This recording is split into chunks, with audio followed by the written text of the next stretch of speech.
What's going on, everyone? Donnie here with another video. As you read the title, this is a deeper look in on synergies and how they may help or hurt Hockey Ultimate Team as a whole. No more introduction needed, let's get right into the video. Now, I think many of both the pros and cons of the synergies can be analyzed differently based on mindset. These are just the cons in my eyes. You may not feel the same way. Con number 1, decreases potential usable player pool. I'm of the mindset that synergies hurt the overall player pool in terms of players you can use on your HUT team, depending upon the synergy you're talking about. The player pool of players with burner will always be constantly used to full capacity. What happens when we get to cards with synergies like the Beast? Some notable cards with BE and BE only are Team of the Week Stamkos, Primetime Mark Scheifele, Team of the Week Brent Burn, and then base gold cards like Evgeny Malkin, Alex Ovechkin, and such. When the game gets closer and closer to the end of the year, most of us would be moving towards attempting to only use cards that help our teams with synergy boosts. If you can't use some of the higher rated base cards and eventually higher rated special cards because their synergies are just useless, it'll kill the value, demand, and just overall desire to use a specific card. That's really not good and it hurts the player pool in the long run. Con number 2, so many similar teams. Going hand in hand with con number 1, I'm a big believer that synergies promote similarity and conformity in what the widely considered best possible team could be. The majority of players will not have any type of creativity at all as the year progresses on, going with the player with specific synergies and only wanting players with specific synergies that help instead of being able to use whoever you want at a high overall. As it happens every year, there will always be certain players that are on every single team when you get to competitive seasons down the road, and that's just not a good thing. Con number 3, not enough cards with multiple synergies. That leads into my next point. Cards such as milestones and evolutions only come with one synergy so far this year, generating players who are very hard to use as better players come out. There's really no reason for milestones and evos to only have one synergy, and I feel like most special cards should have multiple synergies to raise the value as is. That may bring value towards lower overall special cards that HUT didn't have previously as well, and I think it would just be a great idea to have every special card have multiple synergies, so in the long run it'll help generate more players to be using the player pool. Pros. Pro number 1, it can help player value.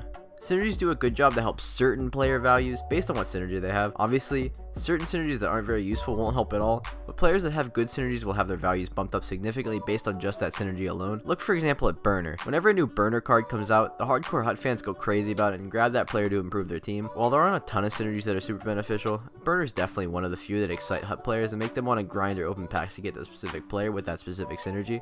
If there were more synergies that had better attribute boost, this might help even more players and thus generate a better player pool altogether. Pro number 2, provides a better chemistry.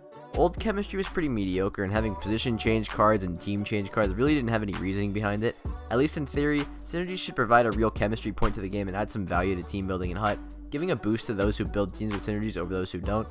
Theoretically, it's a great idea. Synergies could do a better job pairing players who have the synergy playstyles in real life, but as of now, I think they've done well enough to where synergies are a decent enough idea to work with and will only get better in the future. I think synergies as the main chemistry point in this game is a really good idea as long as they do it correctly. Pro number 3, it may force players out of their comfort zones. If you want to build a synergy team, you'll almost have to use players that you've never considered using in the past.